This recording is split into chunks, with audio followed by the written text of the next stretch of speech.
The world often divides us by money, color, and privilege, but sometimes, the most extraordinary moments come when those invisible walls are broken by pure, human kindness.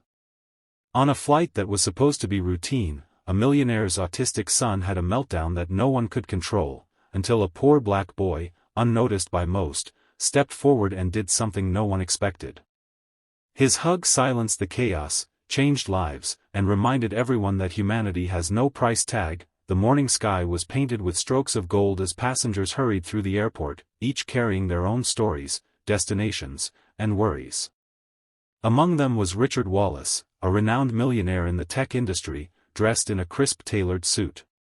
His company had just closed a multi-million-dollar deal, but despite the triumph, his heart carried the weight of a different challenge: his 10-year-old son, Ethan. Ethan had been diagnosed with autism at the age of 3. Richard, despite his riches, couldn't buy away the struggles of parenting a child who often saw and felt the world in overwhelming ways.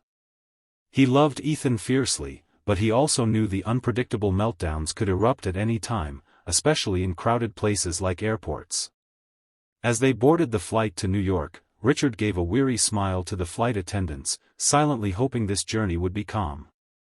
Ethan clutched his favorite toy car, his fingers trembling as his eyes darted nervously around the packed cabin. The sound of rolling suitcases, children crying, and flight announcements over the speaker system made him bury his face into his father's arm. "It's okay, buddy. We'll be fine," Richard whispered, trying to soothe him. But as the plane took off and the engines roared, the sensory overload became too much. Ethan screamed, loud, piercing cries that startled the passengers. He thrashed, kicked, and sobbed uncontrollably, unable to regulate his feelings. People shifted uncomfortably in their seats. A few passengers exchanged judgmental glances, their whispers sharp with annoyance. Why can't he control his kid? With all that money, he can't get him help. The flight attendants tried their best, offering snacks and soft words, but nothing helped. Richard's face turned pale with shame. He rocked his son gently, whispering affirmations, but his efforts fell short. For a man who had conquered boardrooms and built empires, here he was, helpless before his own child. As the minutes stretched into what felt like hours, tension filled the cabin like heavy smoke. Some passengers rolled their eyes, others covered their ears, and a few demanded the crew to do something. Richard could feel the weight of judgment pressing against him. His wealth, his tailored suit, his polished watch, all seemed useless now. In that moment, he wasn't a millionaire, just a desperate father. At the far end of the cabin sat Jamal, a 12-year-old black boy traveling alone for the first time. His clothes were simple, his shoes worn, and his small backpack carried little more than 2 books and a sandwich wrapped in foil. Jamal's family had scraped together money for this flight so he could visit his grandmother in another state. Life for Jamal had always been about making do with little, yet his heart carried a richness that no bank account could measure. He watched the scene quietly, his big brown eyes fixed on Ethan. While others saw a disturbance, Jamal saw something else: pain, fear, and a boy who needed comfort. Jamal remembered his younger cousin back home, who also had autism. He knew those cries, those trembling hands, those desperate looks for safety. He knew what helped his cousin wasn't anger, but connection. While everyone else looked away or shook their heads, Jamal's heart pulled him forward. He stood up slowly, his small frame almost invisible in the crowded aisle. A flight attendant tried to guide him back, but Jamal gently insisted, "Please, just let me try." He walked toward Richard and Ethan, his steps unshaken by the stares of strangers. Richard looked up, surprised, his eyes filled with exhaustion and embarrassment. "Sir, may I?" Jamal asked softly. Richard hesitated, unsure, but before he could respond, Ethan turned his tear-filled eyes toward Jamal. Jamal knelt down beside Ethan, lowering himself to his level. He didn't speak right away. Instead, he opened his arms, slowly, gently, without pressure. Ethan's cries softened into hiccups. His toy car slipped from his fingers as his eyes locked on the boy kneeling before him. Something unexplainable happened, something that words could never capture. Ethan moved forward, crawled into Jamal's arms, and pressed his face against his chest. Silence swept through the plane. The same passengers who were whispering moments ago were now wide-eyed, their expressions softened into awe. Richard sat frozen, tears brimming in his eyes as he watched his son calm down in the embrace of a stranger.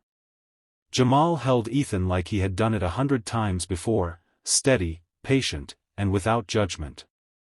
He hummed softly, a tune his grandmother used to sing, rocking Ethan gently. The boy's breathing slowed, his fists unclenched, and for the first time since the flight began, peace filled the air. Richard's chest tightened with gratitude. He had hired specialists, paid for therapies, and traveled across the world searching for solutions, but here, in the arms of a poor boy with no wealth, no titles, no power, Ethan had found comfort. The flight attendants stood in disbelief, their professional poise broken by tears. Even the passengers who had complained earlier found themselves clapping softly, as though they had just witnessed a miracle. Jamal whispered to Ethan, "It's okay. You're safe. I'm here." And Ethan, who rarely spoke in such moments, murmured a single word that made Richard's heart shatter and heal all at once, "Friend." The rest of the flight carried an unusual stillness, not of tension, but of reverence. Ethan remained curled in Jamal's arms, occasionally lifting his head to glance at his new friend before snuggling back in. Richard sat beside them, speechless, overwhelmed by the humility of what he was witnessing. As the plane landed, passengers stood not in haste, but with patience. Many approached Jamal, offering smiles, pats on the back, and whispered words of admiration.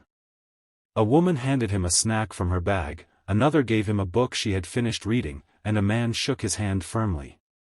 For once, the divide of class, race, and status blurred into something bigger, shared humanity. Richard knelt in front of Jamal as they prepared to disembark. His voice trembled as he said, "Son, I don't have the words. You gave my boy what no one else could. Thank you." Jamal smiled shyly, he just needed a friend. That's all. Richard pulled out a business card, pressing it into Jamal's small hand. "If you or your family ever need anything, please reach out." "Anything." Jamal nodded politely, though he didn't seem to grasp the weight of what he had just been offered. As they walked off the plane, people whispered about the moment they had witnessed. Some would carry the story to their families, others would post about it online, but for Richard, it wasn't a story, it was a lesson. That day, he realized that compassion cannot be bought, and love doesn't come wrapped in wealth. Sometimes, it takes the innocence of a poor boy's hug to remind the world that we are all the same.